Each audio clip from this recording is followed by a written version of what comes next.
Hello guys, most welcome. आज से हम स्टार्ट कर रहे हैं बीकॉम फर्स्ट ईयर के लिए एक थ्योरी सब्जेक्ट जिसका नाम है business organisation and management. Business organisation and management जो सब्जेक्ट है बीकॉम फर्स्ट ईयर के अंदर किसी के सेम फर्स्ट में आता है, इसका एग्जाम होता है, और किसी के सेम सेकंड के अंदर एग्जाम होता है। अधिकतर यूनिवर्सिटी के अंदर सेमेस्टर फर्स्ट में एग्जाम इसका होता है। जैसे बहुत सारी यूनिवर्सिटी के जिनके एग्जाम दिसंबर के अंदर है, उनके ये जो पेपर है ये आने वाला है। ठीक है, तो इस सब्जेक्ट को हम बहुत अच्छे से करेंगे क्योंकि ये थ्योरी सब्जेक्ट है, इंटरेस्टिंग सब्जेक्ट है। यहाँ से आपको बहुत कुछ सीखने को मिलेगा। रट्टे नहीं मारने हैं, चीज़ों को समझना है, और जो मैं बोल रहा हूँ उसको ध्यान से सुनना है, उस पॉइंट को समझना है। नोटबुक अपने पास में खाली लेके बैठ जाइए, जो आपको लगे इंपॉर्टेंट चीज़ है उसको नोट कर दीजिए। इससे आपको बहुत बेनिफिट होगा। एग्जाम में जब आप जाएंगे और ये नॉलेज लेके जाएंगे तो आप अपने हिसाब से उन क्वेश्चंस के आंसर बहुत अच्छे से दे पाएंगे। चलिए बिना देरी के हम स्टार्ट करते हैं chapter number first, introduction. Introduction से पहले मैं आपको बता दूं, ये जो सब्जेक्ट है इसके अंदर देखिए आपका क्या क्या, एक तो बिजनेस ऑर्गेनाइजेशन, एक मैनेजमेंट, यानी कि दो पार्ट के अंदर इस सब्जेक्ट को डिवाइड किया गया है। सबसे पहले हम बिजनेस ऑर्गेनाइजेशन की बात कर लेते हैं। बिजनेस ऑर्गेनाइजेशन, मैंने पहले भी कहा है, एक बार और बोल देता हूं। अगर आप मेरी बातों को ध्यान से सुनते हैं, मेरे जो शब्द हैं उन पे फोकस करते हैं आप, तो आपको एग्जाम टाइम में बहुत हेल्प मिलेगी। जो मैं यहाँ समझाऊंगा ना वो सब आपको याद रहेगा और इंटरेस्टिंग तरीके से याद रहेगा, और अच्छे से आप लिख पाएंगे। आप वहाँ पर जो है फालतू के तुक्के नहीं लगाएंगे। ओके, तो बहुत अच्छा सब्जेक्ट है यार। बिजनेस है, ये थ्योरी कैसे हो सकती है? बिजनेस को कोई कैसे थ्योरी बोल सकता है? ठीक है, तो बिजनेस ऑर्गेनाइजेशन जो है, इसमें दो वर्ड आपको देखने को मिले हैं, एक बिजनेस, एक ऑर्गेनाइजेशन। चलिए हम स्टार्ट करते हैं। सबसे पहले बिजनेस, फिर हम ऑर्गेनाइजेशन को समझ के बिजनेस ऑर्गेनाइजेशन को साथ में समझेंगे। तो बिजनेस को समझने से पहले समझिए, इस धरा पर, इस धरती पर, इस अर्थ पर अवेलेबल है मैन। अब मैन का मतलब यहाँ पर मैं ओनली मतलब जेंट्स से नहीं है, लेडीज, जेंट्स, मेल, फीमेल सब शामिल है इसके अंदर। ठीक है, तो इंसान जो है, मैन जो है, ह्यूमन लिख सकते हो आप। मैन जो है वो हमेशा बिजी रहता है इस धरती पर दो एक्टिविटीज के अंदर, खाली नहीं बैठ सकता, वो बिजी रहेगा ही रहेगा। अब आप बोलोगे सर हम तो हमेशा खाली बैठे रहते हैं। नहीं बेटा, आप खाली नहीं बैठे रहते। मैन जो है वो एक्टिविटीज करता रहता है। क्या करता रहता है? एक्टिविटीज। और ये एक्टिविटीज जो करता है, मोटा मोटी इसको दो पार्ट में डिवाइड किया गया है। एक एक्टिविटीज होती है जिसका नाम है इकोनॉमिक एक्टिविटीज, ठीक है, या एक्टिविटी। ठीक है, एक होती है non economic activity. Non economic activity, चाहे तो साथ साथ में लिख भी सकते हैं, समझ भी सकते हैं। ठीक है, ये अकाउंटेंसी के अंदर भी हम इसको सीखते हैं। जो इकोनॉमिक एक्टिविटी होती है हम उन्हीं ट्रांजैक्शन को रिकॉर्ड करते हैं, नॉन इकोनॉमिक एक्टिविटी को रिकॉर्ड नहीं करते हैं ना। खैर, जो इकोनॉमिक एक्टिविटी होती है, कुछ लोग इसमें बिजी रहते हैं, कुछ क्या लगभग सारे रहते हैं। हाँ, जब इकोनॉमिक एक्टिविटी में बिजी नहीं होते हैं तो फिर वो नॉन इकोनॉमिक एक्टिविटी के अंदर बिजी रहते हैं। तो यहाँ पर एक वर्ड जो है वो आया है बिजी। तो मैन जो है वो बिजी रहता है दो एक्टिविटी के अंदर, इकोनॉमिक एक्टिविटी के अंदर, नॉन इकोनॉमिक एक्टिविटी के अंदर। नॉन इकोनॉमिक एक्टिविटीज का मतलब क्या हो गया? नॉन एक्टिविटीज, इकोनॉमिक एक्टिविटीज का मतलब हो गया वो बिजी है, अपने परिवार के साथ समय बिता रहा है, वो एंटरटेनमेंट कर रहा है, वो घूम रहा है ना, वो जो है अपने फ्रेंड्स के साथ बातें कर रहा है। तो ऐसी एक्टिविटी जहाँ पर पैसों का कोई लेन देन नहीं है, आपस में बैठ के फुल गप्पे लगा रहे हैं या कुछ ऐसा काम कर रहे हैं जिसका उद्देश्य पैसा कमाना नहीं है, रुपए कमाना नहीं है, धन कमाना नहीं है, वेल्थ जनरेट करना नहीं है, वे सारी की सारी नॉन इकोनॉमिक एक्टिविटीज़ होती है। ठीक है, तो नॉन इकोनॉमिक एक्टिविटीज़ में लोग बिजी रहते हैं, और कुछ लोग बिजी रहते हैं इकोनॉमिक एक्टिविटीज़ के अंदर। और इकोनॉमिक एक्टिविटीज़ के अंदर जो बिजी रहते हैं ना, हम उनको कई बार बिजनेस भी बोलते हैं भाई, बिजनेस। ठीक है, और बिजनेस वर्ड जो है उससे वर्ड बना हुआ है बिजनेस, ये ध्यान रखना। बिजनेस, बिजनेस वर्ड से ही बना हुआ है बिजनेस। तो बिजनेस वर्ड जो है वो बिजनेस में बना हुआ है। कहां बिजी हो आप? आप बिजी हो इकोनॉमिक एक्टिविटीज को करने के लिए, तो बिजनेस से बन गया बिजनेस। अब इकोनॉमिक एक्टिविटीज कौन सी होती है? इकोनॉमिक एक्टिविटीज वे सब एक्टिविटीज होती है, यानी कि वे सब काम होते हैं जो आप इसलिए कर रहे हो ताकि उसके बदले में आपको पैसा मिलेगा, उसके बदले में आपको वेल्थ मिलेगी, धन मिलेगा, और उस वेल्थ, उस पैसे से आप अपना जीवन यापन यानी कि अपनी लाइफ को चला सकते हैं। क्योंकि अभी तो सबको ही पता है भैया बिना पैसे के तो कुछ हो नहीं सकता। ओके, है ना, तो सभी तो बोलते हैं माइंड योर बिजनेस। अब माइंड योर बिजनेस मतलब व्यापार नहीं करना, माइंड योर बिजनेस मतलब अपना काम कर। तो वही बिजनेस से बिजनेस बन गया, ठीक है, ओके। अब आइए समझते हैं ये जो बिजनेस होता है ना, तो बिजनेस के अंदर कौन सी एक्टिविटीज की जाती है बेटा? इसके अंदर एक्टिविटीज की जाती है इकोनॉमिक एक्टिविटीज, इकोनॉमिक एक्टिविटीज, ठीक है। अब इकोनॉमिक एक्टिविटीज वो होती है जिसको हम मनी के अंदर मेजर कर सकते हैं, जिसका मनी में मेजरमेंट किया जा सकता हो, और इकोनॉमिक एक्टिविटीज को पैसों में आप माप सकते हैं। इसके अलावा इकोनॉमिक एक्टिविटीज में आपका जो ऑब्जेक्टिव है वो ये है कि भैया पैसा कमाना है, वेल्थ, धन, प्रॉफिट, ये कमाना है सब, तो वो इकोनॉमिक एक्टिविटीज हो गई। नॉन इकोनॉमिक एक्टिविटीज जो होती है ना, जैसे किसी ने किसी को आशीर्वाद दे दिया, अब उसको मनी में मेजर कर सकते हो क्या? नहीं, है ना, तो जुग जुग जियो, अब इसको पैसों में कैसे मापोगे, ठीक है, तो वो नॉन इकोनॉमिक एक्टिविटीज हो गई, ठीक है।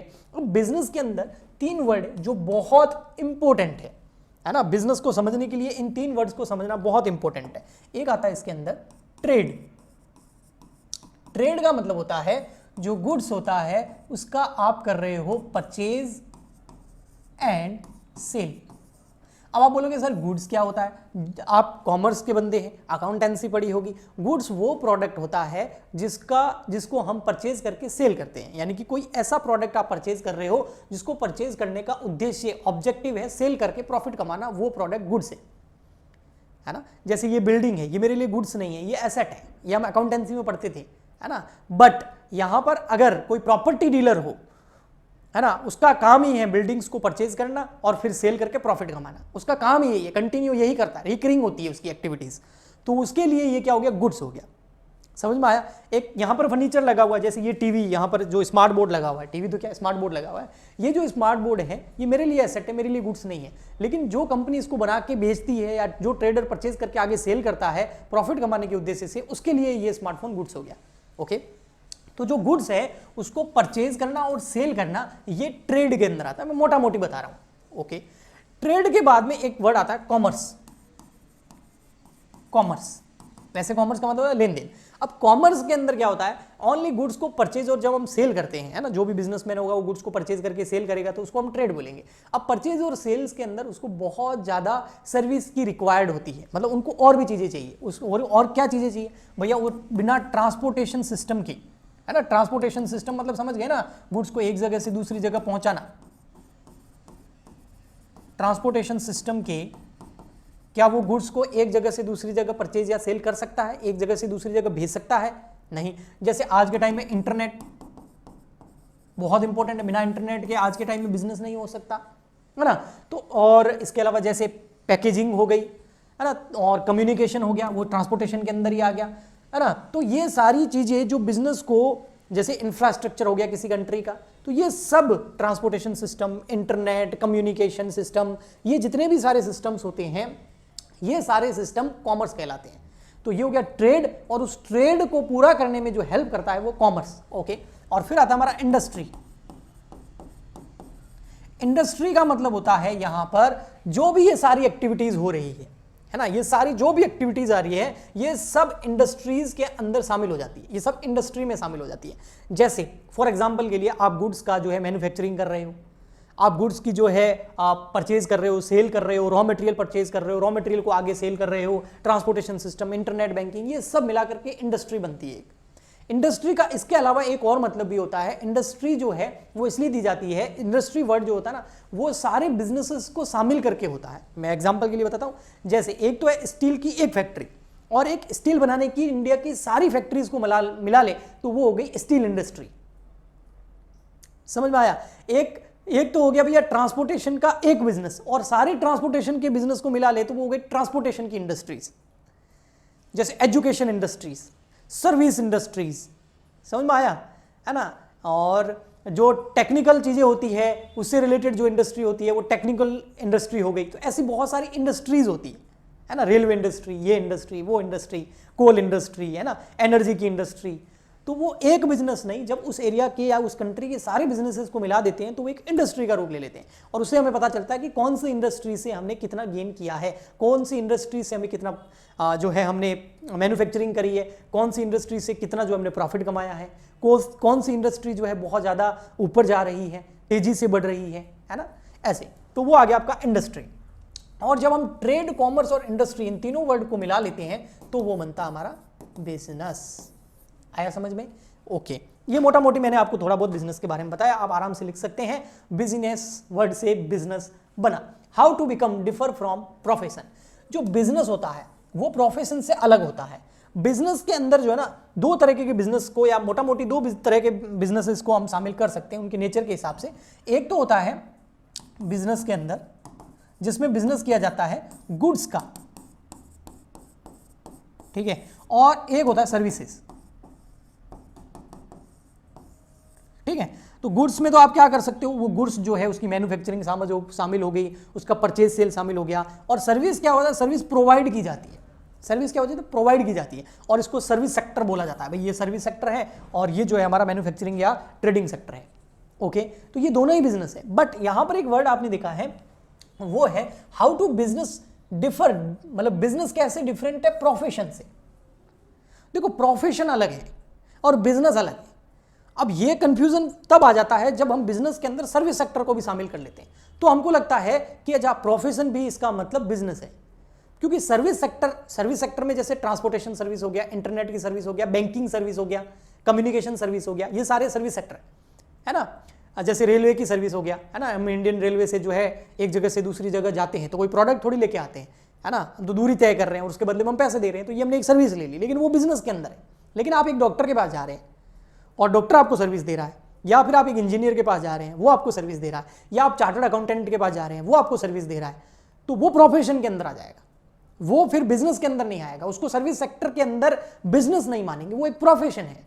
उसकी रीजन ये है कि बिजनेस जो है ना एक सोशल एक्टिविटी है, मतलब सोसाइटी को दिया जाता है, पूरी की पूरी सोसाइटी को बिजनेस दिया जाता है। जैसे रेलवे में अगर आपको सफर करना है तो आप अकेले थोड़ी, सब जने सफर करेंगे साथ में, ओके, तो वो बिजनेस के अंदर आ गया, ठीक है। इंटरनेट जैसे आप यूज करते हैं, उसके बदले में आप इस सर्विस के बदले में आप क्या करते हैं, रिचार्ज करवाते हैं, है ना, और उस कंपनी को पैसे देते हैं, तो ये एक सर्विस हो गई, ये सर्विस सेक्टर के अंदर आ गया। एजुकेशन का जितना भी मामला है ये सर्विस सेक्टर के अंदर आ गया, ठीक है। ऑनलाइन टीचर आपको पढ़ा रहा है, आपने कोर्स ले रखा है, उसको फीस दे रहे हो, तो ये एजुकेशन के अंदर, ये एजुकेशन इंडस्ट्री के अंदर आ गया और ये बिजनेस के अंदर आ गया। लेकिन अगर प्रोफेशन है तो उसको बिजनेस नहीं समझ सकते हम। प्रोफेशन का मतलब होता है कि प्रोफेशन जो है वो इंडिविजुअली किसी पर्सन को दिया जाता है, इंडिविजुअली। जैसे डॉक्टर के पास जाओगे आप तो इंडिविजुअली वो आपका ट्रीटमेंट करेगा, ऐसा थोड़ी है सबको बिठा देगा और एक साथ सबका कभी इसको चेक कर रहा, कभी ऐसे नहीं होगा। इंजीनियर प्रॉपर आपको एक जो भी आपकी सर्विस आप उससे लेना चाहते हो वो आपको देगा। चार्टर्ड अकाउंटेंट अकेले इंडिविजुअली, है ना, सामने बिठाकर फेस टू फेस 1 to 1, है ना, इंट्रैक्शन होगा, तो वो सारा प्रोफेशन के अंदर आता है। लेकिन सर्विस सेक्टर जो बिजनेस के अंदर आता है वहां पर एक साथ सोसाइटी के लिए अवेलेबल होता है पूरा। आया समझ में? ओके, तो इसीलिए जो हमारा प्रोफेशन होता है वो बिजनेस से अलग होता है, डिफरेंट होता है ना। प्रोफेशन के मैंने आपको एग्जांपल दिए, जैसे डॉक्टर हो गया, सीए हो गया, चार्टर्ड अकाउंटेंट हो गया, इंजीनियर हो गया, और भी जितने भी प्रोफेशंस कैटेगराइज कर रखे हैं गवर्नमेंट ने, वो सारे प्रोफेशन के अंदर आते हैं और इनके अलग से कोड ऑफ कंडक्ट भी बने हुए होते हैं, मतलब इनको क्या करना है क्या नहीं करना है वो सब होता है। जैसे सीए जो होता है ना, वो कभी भी कहीं पर बड़े बड़े होर्डिंग्स नहीं लगा सकता कि हमारे यहाँ पर इनकम टैक्स के और जीएसटी के रिटर्न भरे जाते हैं, ऐसा नहीं कर सकता वो, उसको अलाउड नहीं है। CA act, chartered accountant act 1949, उसके ऊपर उसकी अवहेलना हो जाएगी, वो मना करता है। तो कभी सीए का ऐड देखा कि हम रिटर्न भर देंगे, सस्ते में डिस्काउंट चल रहा है, नहीं, वो प्रोफेशन के अंदर आता है ना। ये जाके लोगों से काम मांग नहीं सकते। डॉक्टर्स के भी ऐसे कोड ऑफ कंडक्ट बने होते हैं, इंजीनियर के भी बने होते हैं, वो अलग अलग इनकी जो इंस्टीट्यूट होता है वो बनाता है। तो ये प्रोफेशन अलग है और बिजनेस अलग है, ठीक, मोटा मोटी फर्क है। प्रोफेशन जो है वो इंडिविजुअली दिया जाता है और जो बिजनेस होता है वो सोसाइटी को दिया जाता है। ओके, नेक्स्ट हमारा फिर आता है मोटिव फॉर बिजनेस। हम बिजनेस क्यों करें, क्या मोटिव्स है ना। कोई भी बंदा अगर बिजनेस करेगा तो क्यों करेगा, उसके मोटिव्स क्या है, उद्देश्य क्या है, ऑब्जेक्टिव्स क्या है। सबसे फर्स्ट मोटिव जो है वो है एम्बिशंस टू अर्न प्रॉफिट। भाई प्रॉफिट कमाने के लिए बिजनेस करेगा। आप अगर मान लेते हैं छोटा मोटा ही कोई बिजनेस स्टार्ट कर रहे हो, बड़ा भी कर सकते हैं आगे जाके, अभी अब छोटा मोटा बिजनेस अगर आप स्टार्ट करने के सोच रहे हो और घर से 2-4 लाख रुपए आप लगा रहे हो, तो आपका एम्बिशन क्या है। मान लेते हैं कहीं छोटी सी आप डेयरी लगा रहे हो, या छोटा सा आप कोई किराना की दुकान लगा रहे हो, या छोटा सा आप कुछ भी जो है आपका कपड़े की कोई दुकान लगा रहे हो, कॉस्मेटिक की लगा रहे हो, तो आपका एम्बिशन क्या है उस बिजनेस का। फर्स्ट एम्बिशन क्या होता है, फर्स्ट ऑब्जेक्टिव क्या होता है, प्रॉफिट कमाना। मेहनत क्यों कर रहे हो आप, परचेज कर रहे हो, दुकान को सजा रखा है, डेकोरेट कर रखा है, कस्टमर आ रहे हैं उनसे बातचीत कर रहे हो, उनको सेल कर रहे हो, क्यों, प्रॉफिट कमाने के लिए। तो हर बिजनेस का first motive, first objective profit कमाना होता है, क्योंकि अगर वो प्रॉफिट बिजनेस नहीं कमाएगा ना तो वो बिजनेस सर्वाइव नहीं कर पाएगा, ज़्यादा देर तक चल नहीं पाएगा। बहुत सारे लोग होते हैं ना जो बिजनेस स्टार्ट तो करते हैं लेकिन कुछ टाइम बाद में उनका बंद हो जाता है। क्यों बंद हो जाता है, क्योंकि उनको प्रॉफिट नहीं कमा सके, इतने कस्टमर नहीं आए, खर्चा ज़्यादा हो गया, लॉस हो गया, तो वो बंद हो जाएगा। तो सर्वाइवल के लिए बिजनेस की ग्रोथ के लिए, बिजनेस के एक्सपांसन के लिए प्रॉफिट बहुत जरूरी है। ओके, ठीक है। तो ambition to earn profit. Second number आता है साइकोलॉजिकल जो फैक्टर्स होता है, उस वजह से भी लोग बिजनेस करते हैं। जैसे जैसे बिजनेस बड़ा होता जाता है, आपका नाम होता जाता है, अब आपको प्रॉफिट की नहीं पड़ी है, प्रॉफिट तो हो रहा है और बहुत कर लिया आपने, अब साइकोलॉजिकल फैक्टर है, अब आप नंबर्स में खेलने लग गए। जैसे मुकेश अंबानी अभी बिजनेस क्यों कर रहा है? प्रॉफिट कमाने के लिए।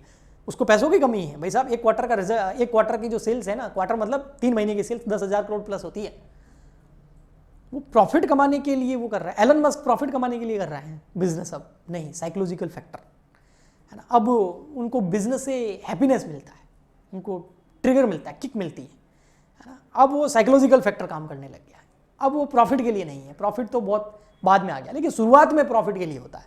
तो एक ये भी फैक्टर है जिसकी वजह से बिजनेस एक सिटी से स्टेट में, स्टेट से कंट्री में, कंट्री से इंटरनेशनल लेवल तक फैलता है और बहुत बड़े नंबर्स में फैलता है, बहुत बड़ा प्रॉफिट कमाता है। साइकोलॉजिकल फैक्टर, उसका नाम आ जाता है ना, फोर्ब्स लिस्ट में आ गया, यहाँ आ गया, वहाँ आ गया, सब दुनिया जानने लग गई है ना। अब वो नीचे नहीं आ सकता। ओके, नेक्स्ट थर्ड नंबर है एम्बिशन टू प्रोवाइड सर्विसेज। बहुत सारे बिजनेस बहुत ज़्यादा प्रॉफिट कमा लेते हैं, शुरू में उनका एम प्रॉफिट कमाना होता है, लेकिन प्रॉफिट के साथ साथ में उनका मेन एम सर्विस भी प्रोवाइड कराना होता है। सर्विस प्रोवाइड का मतलब जो सोसाइटी है, जो लोग हैं, जो पीपल हैं, उनको कुछ ऐसा प्रोवाइड कराना जो अच्छी क्वालिटी में हो, कम दाम में हो, जिससे उन लोगों का जो लिविंग स्टैंडर्ड है वो बढ़े, यानी कि जीवन जीने का जो स्तर है वो बढ़े। जैसे पहले कोई झोपड़पट्टी में रह रहा था, अब कोई कंपनी आ गई, उसने कुछ ऐसा सिस्टम बना दिया और बहुत सस्ते में अच्छी क्वालिटी के उनको कुछ छोटे छोटे घर अवेलेबल कराने स्टार्ट कर दिए, लोनेबल कराने अवेलेबल स्टार्ट कर दिए, उनको जॉब देना स्टार्ट कर दिया, जिसकी वजह से लोगों का जीवन स्तर जो है वो बढ़े, लोग अपनी लिविंग स्टैंडर्ड को अच्छा मेंटेन कर सकें। तो ये भी बहुत सारे बिजनेसेस का मोटिव होता है। अब आप बोलोगे सर ऐसा एक बिजनेस गिना दो, टाटा है ना, रतन टाटा। टाटा मोटर्स का एग्जांपल ले लेते हैं। अगर टाटा मोटर्स को प्रॉफिट कमाना होता ना, तो ये जितनी भी आपको कंपनियां दूसरी दिख रही है ना, मैं नाम नहीं लेना चाहता, बहुत सारी कंपनीज हैं जो टिन के डब्बे बेचती हैं, मतलब कारों के नाम पर, ये अस्तित्व ही नहीं आ पाती, क्योंकि ये इतनी पुरानी कंपनी है और इतनी इन सबसे पहले आई हुई कंपनी है ना। समझ में आया? इंडिका नाम की कार बहुत फेमस हुई थी इसके यहाँ इंडिया में, उस टाइम दूसरी कंपनियां थी नहीं इसके आसपास भी, लेकिन इसने कॉम्प्रोमाइज नहीं किया। इसका मेन मोटिव था लोगों को सर्विस प्रोवाइड कराना प्रॉफिट के साथ साथ, जिस वजह से ये क्वालिटी देता है, और क्वालिटी अच्छी देने के लिए माल भी अच्छा लगाना पड़ता है। टिन के डब्बे नहीं देता है ये कि थोड़ा सा कहीं टक्कर लगी नहीं और भिड़े हो गए, नहीं। तो सर्विस मोटिव की वजह से प्रॉफिट पे ज़्यादा ध्यान नहीं दिया, सेल्स पे ज़्यादा ध्यान नहीं दिया, क्वालिटी पे ज़्यादा ध्यान दिया। और अभी इसका वापस मामला चमक रहा है, बहुत सारे अच्छे अच्छे मॉडल्स आ गए हैं। सोशल मीडिया की वजह से लोगों को पता चल गया है कि भैया टाटा की गाड़ी में और अदर गाड़ीज में क्या डिफरेंस है। समझ आया? उसी रेंज में थोड़ा सा महंगा होता है, ज़्यादा फर्क नहीं होता है, लेकिन भैया ये सेफ्टी देता है, क्योंकि लोगों को अच्छी सर्विस देना है, क्वालिटी देनी है।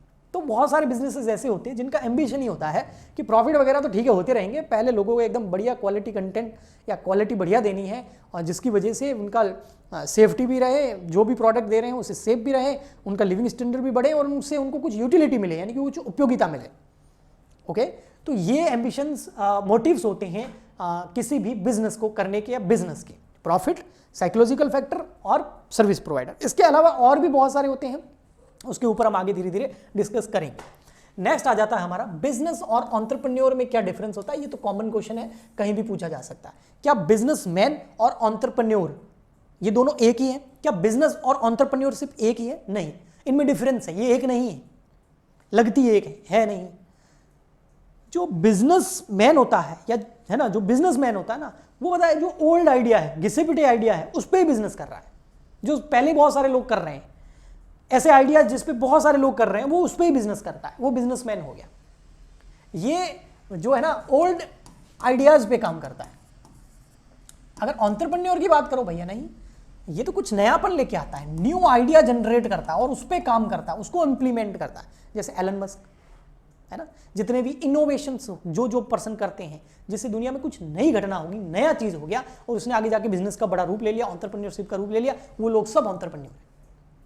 और जो घिसे पिटे से ही प्रॉफिट अच्छा कमा रहे हैं, पैसा अच्छा कमा रहे हैं, लेकिन उन्होंने कुछ नया नहीं किया इस दुनिया के अंदर, कुछ इनोवेट नहीं किया, वे सारे के सारे बिजनेसमैन हैं। तो ये दोनों में फर्क होता है। हाँ, ये मार्केट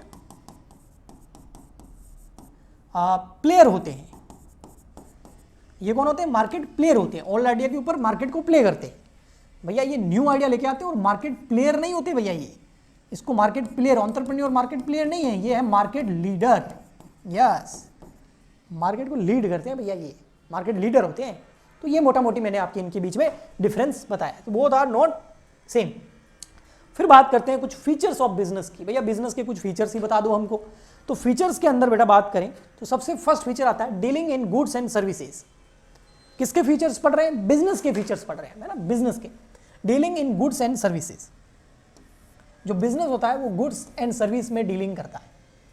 मैंने बताया ना, गुड्स को भी बिजनेस में शामिल किया गया है, सर्विस को भी, सर्विस प्रोवाइडर को भी बिजनेस में शामिल कर दिया गया है। इसलिए हमारा जो जीएसटी लगता है ना, goods and service tax, GST की फुल फॉर्म, जी यानी कि गुड्स, एस मतलब सर्विस, टी मतलब टैक्स, जो कि एक इनडायरेक्ट टैक्स है, हर बिजनेस पे लगता है। टैक्सेशन सिस्टम कैसे काम करता है हम उसके ऊपर भी बात करेंगे। ओके, ठीक। तो गुड्स एंड सर्विस जो डील करता है, और गुड्स का मतलब क्या होता है मैंने बता दिया आपको। अब ये जो गुड्स एंड सर्विस होती है ना, तीन तरह की हो सकती है। एक होती है जिनका कंजम्पशन किया जाता है, ठीक है, और कंज्यूमेबल गुड्स बोलते हैं इनको, इनका कंजम्पशन किया जाता है और इनको क्या बोलते हैं? Consumable goods. एक सेकंड, सही से लिखता हूं।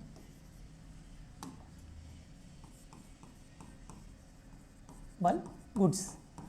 एक होते हैं कैपिटल गुड्स,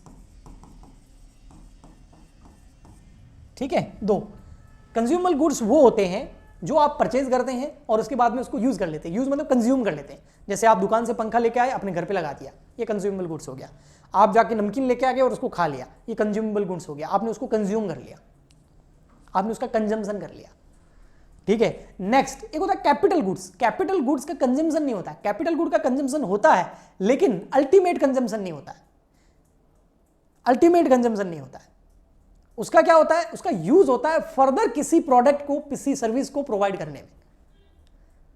आया समझ में? फॉर एग्जाम्पल के लिए सिंपल एग्जाम्पल देता हूं, जैसे कि आप इंटरनेट का यूज क्यों कर रहे हैं? अपने कंजम्पशन के लिए, तो आपके लिए कंज्यूमेबल हो गया, कंज्यूमेबल सर्विस हो गई। मैं इंटरनेट का यूज क्यों कर रहा हूं? ताकि मेरे इस कोचिंग सेंटर को या इस कोचिंग को, इस क्लासेस को रन कर सकूं, तो ये कैपिटल गुड्स हो गया अगर सर्विस की बात करें तो। लेकिन अगर मैं बात करूं फॉर एग्जाम्पल के लिए बिजनेस के पॉइंट ऑफ व्यू से, तो इसको और अच्छे से समझा जा सकता है। जैसे फॉर एग्जाम्पल, छोटा सा एग्जाम्पल लेते हैं जो सबको ही पता होगा, पोटैटो, ठीक है, आलू, ठीक है। अब एक तो है ये बंदा, ये आलू परचेज कर रहा है। क्यों परचेज कर रहा है? ये आलू को परचेज करके घर ले जाएगा, सब्जी बनाएगा और चपाती के साथ गर्मा गर्म खा लेगा। तो ये कंज्यूमेबल, आलू कंज्यूमेबल हो गए।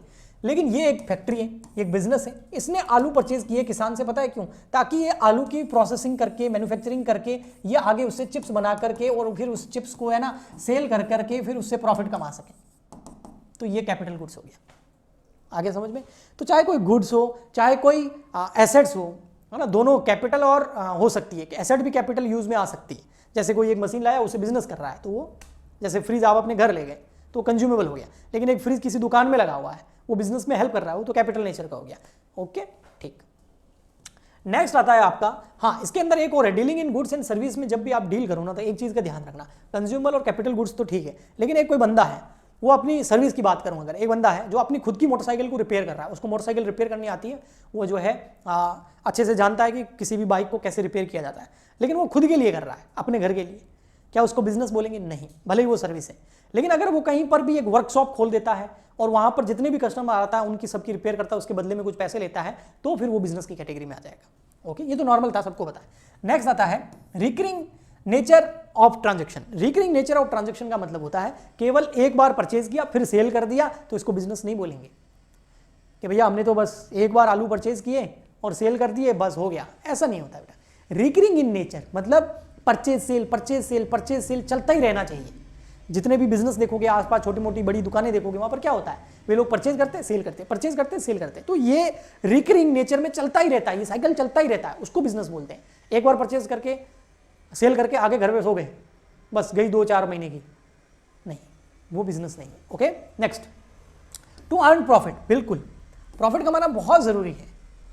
अगर बिजनेस का सर्वाइवल करना है, अगर बिजनेस को आपको चलाना है, क्यों जरूरी है? अगर नहीं करोगे तो बंद हो जाएगा, प्रॉफिट नहीं कमाओगे तो बंद हो जाएगा। तो बिजनेस के सर्वाइवल के लिए जरूरी है, बिजनेस की ग्रोथ के लिए जरूरी है, बिजनेस के एक्सपांशन के लिए जरूरी है, तो प्रॉफिट कमाना ही होगा। हर बिजनेसमैन का ये ऑब्जेक्टिव, तो प्राइमरी ऑब्जेक्टिव, प्राइमरी मोटिव होता है, मैंने बताया आपको। ठीक है, नेक्स्ट, इंक्रीज इन यूटिलिटी, ये जितने भी बिजनेस होते हैं ना, ये बिजनेस के फीचर बता रहा हूँ, है ना, कि भैया वो गुड्स और सर्विस को सेल करते हैं, परचेज करते हैं, एंड कंटिन्यू परचेज सेल चलता रहता है, उनका प्रॉफिट भी कमाते हैं वो। इंक्रीज इन यूटिलिटी का मतलब होता है बिजनेस जो होता है किसी भी प्रोडक्ट की यूटिलिटी को इंक्रीज करता है ना, किसी भी प्रोडक्ट की उपयोगिता को इंक्रीज करता है, उसके यूजेस को इंक्रीज करता है ना। इकोनॉमिक्स में यूटिलिटी आता है, उपयोगिता, बहुत काम की चीज होती है वो, ठीक है, उसको मेजर भी करते हैं, 2-3 तरीके हैं उसके, है ना।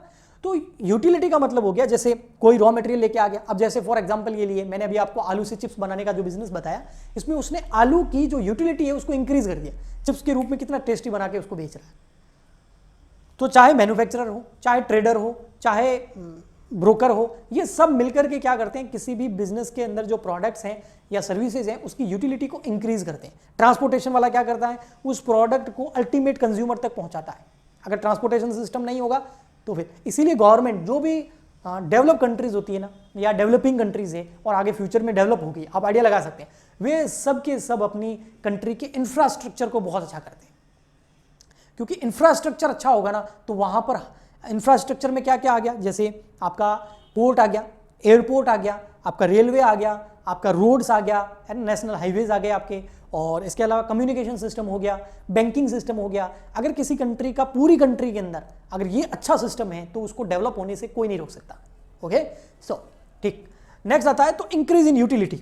नेक्स्ट आता है रिस्क एलिमेंट। बिल्कुल हर बिजनेस के अंदर रिस्क तो रहता ही रहता है, चाहे बिजनेसमैन कितनी एफर्ट लगा ले, कितनी हार्डवर्क कर ले, हाई रिस्क रहता है हर बिजनेस के अंदर। इसलिए लोग बोलते हैं चलो हम तो भैया क्या करते हैं, बिजनेस करेंगे नहीं, हम तो कहीं जॉब करोगे। अरे भाई जॉब भी तो किसी बिजनेस में ही करेगा ना, तो बिजनेस भी डूबेगा तो तेरी जॉब भी तो जाएगी। जब भी रिसेशन आता है, यानी कि मंदी आती है, तो क्या होते हैं, बहुत सारे व्यापार बंद होते हैं और लोगों की जॉब छूट जाती है। तो ये कोई सॉल्यूशन नहीं है। कोई बोला सर मैं तो गवर्नमेंट जॉब करूंगा, हाँ कर ले गवर्नमेंट जॉब। गवर्नमेंट को जो टैक्स का पैसा मिलता है ना, वो भी कहाँ से मिलता है, इन बिजनेस से, है ना। अगर बिजनेस ही नहीं होगा तो ना डायरेक्ट टैक्स मिलेगा ना इनडायरेक्ट टैक्स मिलेगा, ज़्यादा कलेक्शन वहीं से होता है ना। सो सब बिजनेस पे ही है। अगर बिजनेस बढ़ेगा तो इकोनॉमी बढ़ेगी, कंट्री बढ़ेगी, लोगों को रोजगार मिलेगा, गवर्नमेंट को टैक्स मिलेगा, गवर्नमेंट उस टैक्स से उस देश को बेहतर बनाएगी। तो सारा तो इसलिए एंटरप्रेन्योर चाहिए किसी भी कंट्री को डेवलप करना है, बिजनेसमैन चाहिए किसी भी कंट्री को डेवलप करना हो तो रिस्क एलिमेंट तो रहता है, बहुत हाई रिस्क रहता है, लेकिन रिटर्न भी तो हाई होता है। ठीक, अब रिस्क एलिमेंट क्या रहता है सर, अगर कोई बहुत अच्छे एफर्ट लगा रहा है, एकदम रात दिन एक कर रहा है, सब बढ़िया कर रहा है, अब कैसे रिस्क हो गया। तो बहुत सारी चीज़ें ऐसी होती हैं जो किसी भी बिजनेस को पता नहीं होता है कि कल वो क्या घटना घटित होगी और सब कुछ तबाह हो जाएगा। पुराने टाइम में नोकिया नाम की कंपनी इंडिया में छाई हुई थी, थोड़े वैसे न्यू इनोवेशन हुए, टेक्नोलॉजी चेंज हो गई और वो गायब हो गई, समझ में आया। और फैशन चेंज हो जाता है, टेक्नोलॉजी चेंज हो जाती है, कोई एक्सीडेंटल इवेंट हो जाता है, उस बिजनेस के अंदर आग लग गई, अर्थक्वेक आ गया, भूकंप आ गया, युद्ध छिड़ गया। तो ऐसा कोई भी, बहुत सारी चीज़ें हैं जो किसी भी बिजनेस के साथ हो सकती है। अडानी है ना, नंबर 1 बन रहा था, एकदम से एक रिपोर्ट आई और काम, है ना, मतलब फर्क तो पड़ा ना भाई। ठीक, तो ऐसे कैसे बहुत सारी चीज़ें हैं, रिस्क बहुत रहता है। ओके, नेक्स्ट आता है फिर हमारा यहाँ पर क्वालिटीज ऑफ सक्सेसफुल बिजनेसमैन। अगर आपको सक्सेसफुल बिजनेसमैन बनना है तो आप में क्या क्वालिटीज होनी चाहिए, या जिसको भी सक्सेसफुल, जो भी सक्सेसफुल बिजनेस है उनमें क्या क्वालिटीज होती हैं। सबसे फर्स्ट आता है टाइम सेंस। बोलते हैं ना time is a money, 2 second 5 second movies में देखते हैं ना, टाइम सेंस होता है। टाइम सेंस इसलिए नहीं है कि उनको बिजी रहना है, क्योंकि बिजी रहेंगे तभी तो बिजनेस करेंगे ना। तो बिजनेस और बिजनेस, ओके, मैंने पहले बताया। तो टाइम सेंस का मतलब हो गया कि आपको कब कौन सा डिसीजन लेना है, राइट टाइम पे राइट डिसीजन लेंगे तभी बिजनेस चलेगा। अगर डिसीजन लेने में थोड़ी सी भी देरी करती तो 2 घटनाएं हो सकती है, या तो कोई अपॉर्चुनिटी आपके हाथ से निकल जाएगी फर्स्ट, या फिर कोई थ्रेट आ रहा था लेकिन आप उसकी तैयारी नहीं कर पाए। ओके, नेक्स्ट अलर्टनेस, वही है, अलर्ट रहना होता है एनी टाइम, है ना। कोई थ्रेट आ रहा हो, कोई अचानक से ऐसी घटना आ रही है जिसका आपके बिजनेस पे बुरा प्रभाव पड़ेगा, तो पहले से रेडी रहिए। अगर कोई ऐसी घटना आ रही है जो आपके बिजनेस को 7वें आसमान तक पहुंचा सकती है, अपॉर्चुनिटी आ रही है और आप सो रहे हैं, ऐसा नहीं होना चाहिए। अलर्टनेस, ऑनेस्टी, ईमानदार होना चाहिए। बहुत सारे बिजनेस ऐसे होते हैं लोगों को फ्रॉड कर करके, लोगों को धोखा देके, है ना, आलतू फालतू और बेकार क्वालिटी के प्रोडक्ट बेच देते हैं। मुझे बताओ वो कितने टाइम तक चलते हैं, बहुत कम टाइम तक। ऑनेस्टी नहीं होगी तो फिर बिजनेस लॉन्ग टर्म तक नहीं चलेगा। कुछ टाइम तक लोगों को बेवकूफ बनाया जा सकता है, उसके बाद लोग आपकी धज्जियां उड़ा देंगे। Next, ability to cooperate. एक बिजनेसमैन में ये एबिलिटी होनी चाहिए कि वह अपने एम्प्लॉइज के साथ कोऑपरेट करें, गवर्नमेंट के साथ कोऑपरेट करें, सोसाइटी के साथ कोऑपरेट करें, कस्टमर के साथ कोऑपरेट करें, तो उसको हर जगह कोऑपरेट करना पड़ेगा। ओके, डिपेंडेबिलिटी, एक बिजनेसमैन वो अच्छा होता है जो पूरे बिजनेस की जो डिपेंडेबिलिटी है वो अपने ऊपर नहीं लेता, वो हर पर्सन को एक लायबिलिटी दे देता है, कुछ राइट्स दे देता है। हम बिजनेस स्टडी में पढ़े हैं 11th-12th क्लास के अंदर, है ना, हेनरी फ्योल के कुछ कॉन्सेप्ट्स पढ़े थे हमने, 14 रूल्स पढ़े थे, है ना, उसके अंदर भी ये पॉइंट आता था कि आप राइट्स भी दीजिए, लायबिलिटीज़ भी दीजिए। तो डिपेंडेबिलिटी जो है वो उसको डिस्ट्रीब्यूट करना आना चाहिए। एनर्जी, साइकोलॉजिकल एनर्जी और फिजिकल एनर्जी दोनों ही उसके अंदर अच्छी रहनी चाहिए, है ना, ऐसे मुंह लटका के नहीं रहना चाहिए उसको, वरना तो ना डील कर पाएगा, ना बिजनेस कर पाएगा, ना बिजी रह पाएगा, सोता रहेगा। कैरेक्टर गया, सब कुछ गया। कैरेक्टर बहुत अच्छा होना ज़रूरी है, किसी भी बिजनेसमैन को उसका कैरेक्टर डुबा सकता है ना। राज कुंद्रा एक अच्छे खासे बिजनेसमैन माने जाते हैं, और है, मैं ये नहीं कह रहा हूँ नहीं है, बट जैसे उनके ऊपर वो केस चला आपको पता है, उसके बाद उनके कैरेक्टर पे तो फर्क पड़ा ना थोड़ा। अब वो सही है नहीं है वो तो कोर्ट डिसाइड करेगा, हम कौन करेंगे। तो कैरेक्टर अच्छा होना बहुत ज़रूरी है किसी भी बिजनेस के लिए, बिजनेसमैन के लिए, ठीक है, नहीं तो वो फिर जी नहीं पाता है, चैन से नहीं रह पाता है, ठीक है। तो एक बार कैरेक्टर गया तो सब गया, तो कैरेक्टर पे ध्यान दीजिए। एबिलिटी टू, हमारा समाज ऐसा ही है ना, इसलिए बाहर फॉरेन में होता तो कोई फर्क नहीं पड़ता। एबिलिटी टू लीड, लीडर की एबिलिटी होनी चाहिए, है ना, बिजनेस में भी और अदर जगह भी। अगर आप अच्छे लीडर नहीं है तो आप अपनी पार्टी को डुबा देंगे। अब ऐसा कौन करता है, आप समझ गए हैं, कमेंट करके बता सकते हैं। और अगर आप अच्छे लीडर हैं तो आप अपनी पार्टी को ऊपर भी ले जा सकते हैं। अब चाहे वो बिजनेस पार्टी हो, चाहे पॉलिटिकल पार्टी हो, चाहे कोई भी पार्टी हो, समझ में आया। तो एक बिजनेसमैन को एक अच्छा लीडर होना बहुत ज़रूरी है। जैसा नेता है ना, जनता वैसी नेता, वैसा नेता वैसी जनता, आपने वो डायलॉग सुना होगा ना, तो वो सेम यहाँ। तो लीडर का अच्छा होना बहुत ज़रूरी है। अगर मुश्किल के टाइम में लीडर अगर घबरा गया, डर गया, तो फिर बिजनेस गया।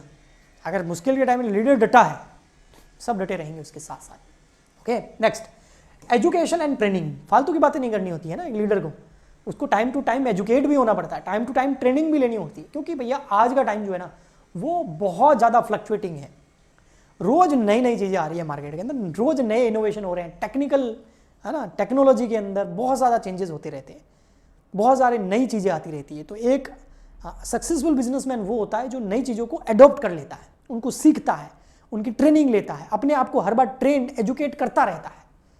वो हमेशा ये मानता है कि भैया मुझे कुछ पता नहीं है, मैं सीख रहा हूँ, एक स्टूडेंट की तरह। तो फिर वो एक अच्छा और सक्सेसफुल बिजनेसमैन हो सकता है। ओके, तो इंट्रोडक्शन चैप्टर के अंदर हमने यहाँ तक पढ़ा। नेक्स्ट लेक्चर में हम इसको आगे बढ़ाएंगे। आपसे एक रिक्वेस्ट है, प्लीज़ ज़्यादा से ज़्यादा इस वीडियो को अपने फ्रेंड्स तक शेयर कीजिए, ताकि मैं आपके लिए, है ना, एकदम मोटिवेट होके जो है ना, क्योंकि व्यूज़ आएंगे तो मोटिवेशन तो मिलेगा ही ना भाई, ठीक है, आप भी जानते हैं, मैं भी जानता हूँ। तो ज़्यादा से ज़्यादा शेयर कीजिए, ताकि और भी लेक्चर्स में फटाफट आपके लिए लंबे लंबे लेक्चर्स ला करके इस बिजनेस ऑर्गेनाइजेशन एंड मैनेजमेंट को आपके एग्जाम से पहले कंप्लीट करा दूँ और भी थ्योरी सब्जेक्ट स्टार्ट करूँ। तो मिलते हैं नेक्स्ट लेक्चर में, आज के लिए इतना ही। Good bye, thank you. Like share subscribe जरूर करें, भूलना मत।